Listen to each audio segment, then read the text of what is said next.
Cheers. Welcome. This is Ray Capote for the Misfits Mystique. So this is episode 8, part 6, and this will be the end of the movie. We're covering the story, part 6 of the story, which is the plot of the movie. So he was really upset, and he says, let's get back in the truck. So him and Perce were in the flatbed, and you have Guido and Roslyn. Guido is driving the truck, and they're driving off. And this is when Guido kind of made his final pitch at Roslyn. He goes, I never liked this part of it either, Roslyn, I just came out, the flying is what I enjoy.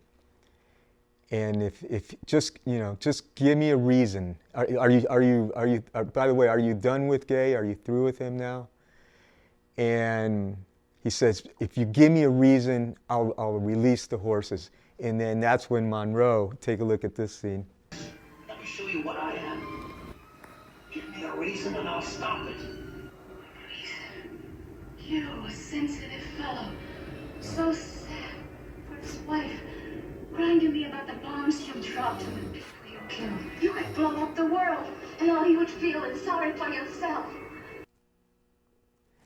I thought this was her best scenes in the movie because she got really angry and she got away from that wispy voice. And so, as you can see, she's going, so you fought in the war, you killed all these people, and instead of thinking about them, you're thinking about yourself. And then as far as your wife, you're just thinking of, woe is me, look at me, I've lost everything, I blew it. So it's always focused on you.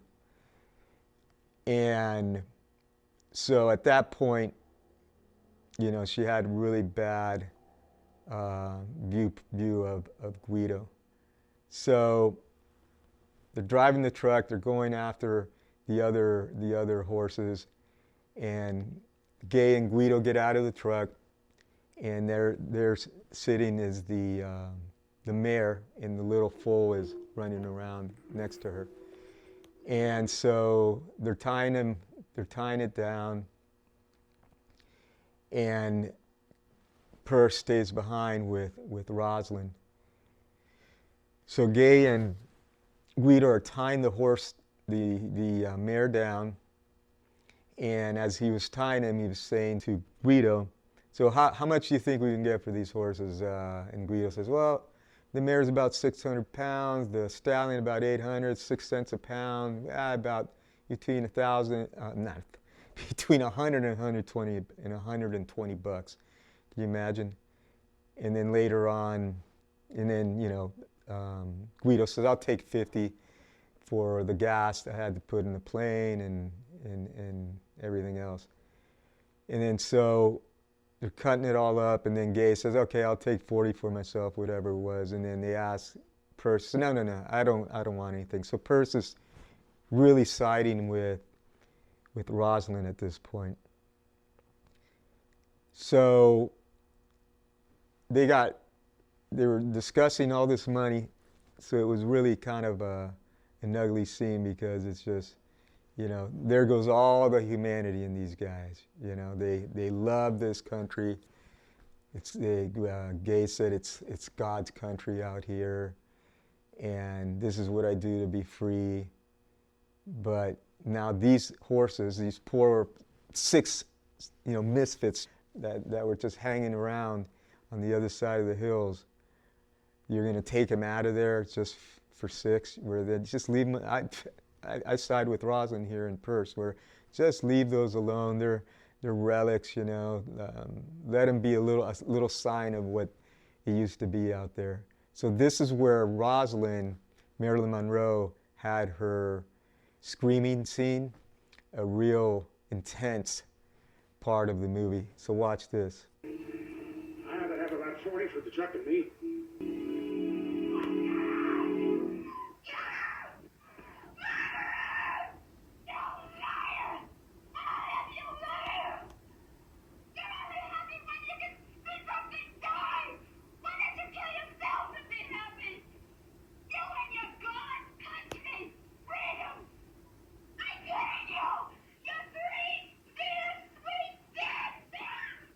She's crazy. You try not to believe it because you need them. You turn yourself inside out for them. But it's never enough.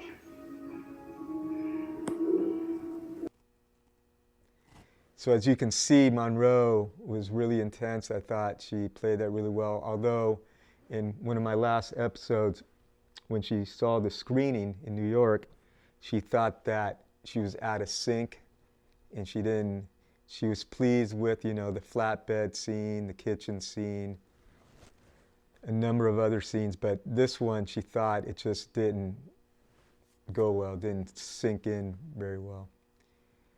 So she obviously says that, you and your God's country, you murderers, you killers, you're 3 dead men, like you got no soul at all. So I thought that was pretty intense. So then you pan over to Gay, he's looking at all this, and he's starting to think, man, am I doing the right thing? And Guido's kind of the opposite, so it gets, the next scene, Guido's like changing the spark plugs of the plane, and he was telling Gay, hey, don't worry about it. Pretty soon you'll have plenty of girls again, plenty of women. And one of the parts here that I caught was that when they did the subtitles, if you have the subtitles on, it said something else. But what Guido says, oh, we'll get ourselves set up. I'll get a new motor, and we'll stay at the Mapes Hotel. We'll stay at the Mapes. I caught that. So the Mapes is in downtown Reno.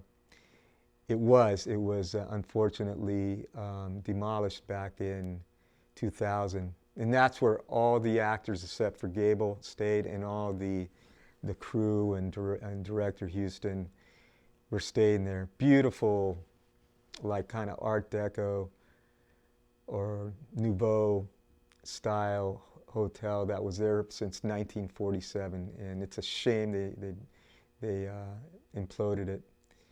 But so they gave a little bit of recognition there, and the owner of the Mapes, that is his last name. His father is the one who built it and started it.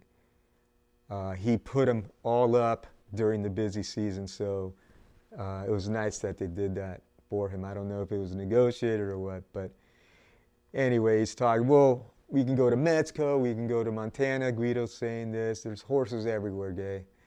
And Gay just told him, just shut up. He was disgusted because he was in love with Roslyn, and that's all he cared about at this point. So finally, Guido changes the spark plugs out. They start the plane up, and he's about getting ready to leave, and they pan over to Montgomery Clift and Marilyn Monroe. So Perce Howland and Roslyn Tabor. So they pan over to them by the truck, and he was telling Roslyn, hey, do you want me to I can release these horses for you? And she said, no, we'll just be another fight. So Perce just ignored that. He jumped in the truck. Roslyn's in the passenger seat, and then they take off, and he goes out there and cuts all the horses free. And the actual cutting was done by a stuntman because they deemed it to be a little too dangerous. So he cuts the stallions, cuts the stallion and the mares, and Gage just starts running out there. And he gets out there, and the mare was there, still tied up with the colt. And the stallion came over and just started running by Langland, and he jumped and grabbed the cut rope, and he gets dragged along the desert floor, the dry lake. So Gable actually did the close-ups, the stuntman did the long shots, and they pulled him from a truck with a rope attached to a truck at 35 miles an hour. So, after he died, recall he died 12 days after the last day of shooting in LA. There was a lot of speculation if all that physical exertion is what killed him. And when they were actually reviewing some of the rough cuts at Paramount, when Houston saw that scene, he said, "Oh, the press will say we killed him there." So because of that.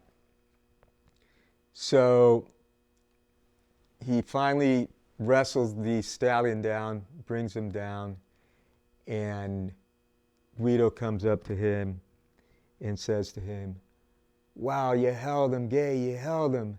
And Langland took the rope. He's really tired. Well, Gable acted like he's tired because this is a separate scene altogether where he's just tying the horse down and the horse is just standing next to the truck. And he just walks around, ignores Guido, and then takes out a knife and cuts the rope and lets it go. And Guido said, "Why did you go to all that trouble if you were going to let him loose again?" And he said, "Well, I just don't want anyone making up my mind for me." So I thought that was a really cool saying there. So he walks over to the sideboard of the truck and sits down. And I thought Mehdi caught a real nice shot here. Take a look at this. What the hell do you catch him for? I don't want nobody making up my mind for me, that's all. I changed it all around. Smeared it all over with blood. I just gotta find another way to be alive, that's all.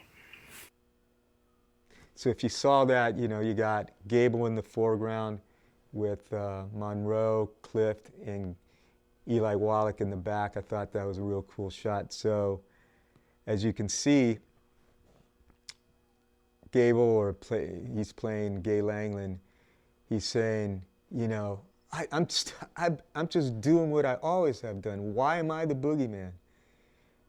I've always come up here for years catching horses, but they bloodied it all up. They made this an evil thing, because now the dealers sell them for dog food. I have nothing to do with that. I'm just doing what I've always done. Catch them, have a great time out here on the desert, this beautiful God's country, and that has nothing to do with me. But now I got to find another way to feel alive, and eventually that's going to be Roslyn, right? So he's already come to the conclusion this is over. There's just it's unsustainable. There's not many Mustangs around anymore. And it's a impasse with Roslyn. It's just making her too upset. And the fact is, it's just a few horses out there. Why not let them be free like we want to be free, right?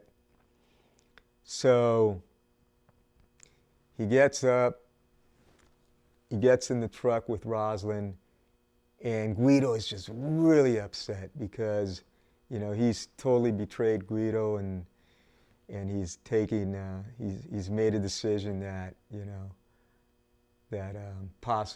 if Roslyn wants to, that's what he wants to go forward with is with her. And he decided to take her point of view. And Guido's saying, "Gay," as the truck's pulling away. "Gay, you." We'll take a look right here. Where you been? Some gas station polishing windshields? Making change in a supermarket? Trying to laundromat? Maybe a holiday at a laundry machine? Yay! So Gay, as you were saying, you can get a job at a laundromat, loading the clothes, or at a supermarket giving out change. So wages, right? So a total insult for these guys. He thinks that Gay is sold out. So they're driving the truck, and this is towards the end of the movie.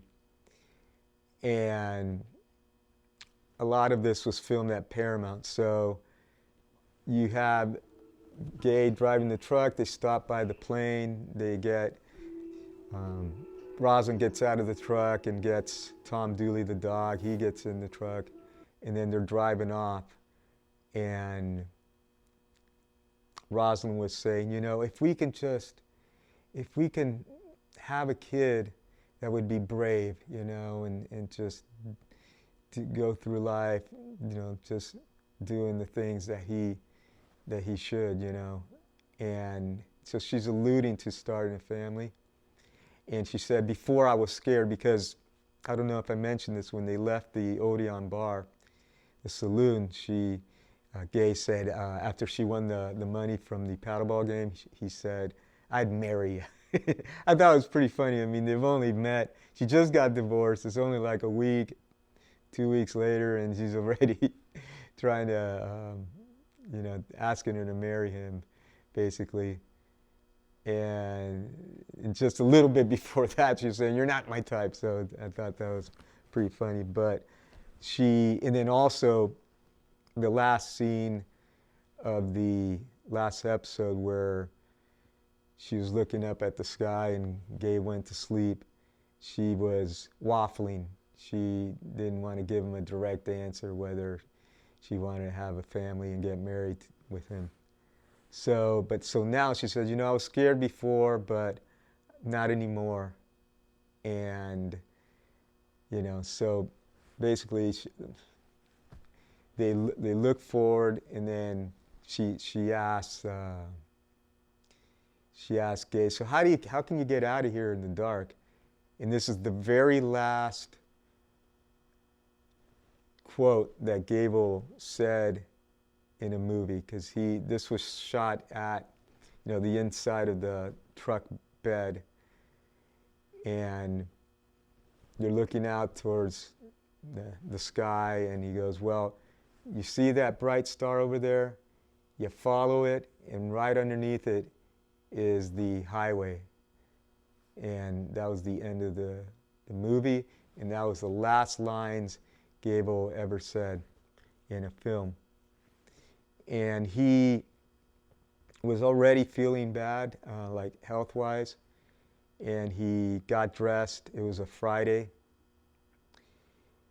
I believe it was November 4th, and then the next day he was going to go on a hunting trip in Sacramento, and his wife said, no, you better not. He had a heart attack that night and died on the 16th of November. So that was a very important scene there, because it was Gable's last scene, and who else to do it with but the great Marilyn Monroe. So we just covered episode 8, part 6 of the Misfits, the plot, and this was the end of the movie. So thank you for joining me. Cheers. My name is Ray Capote for the Misfits Mystique. Have a great evening.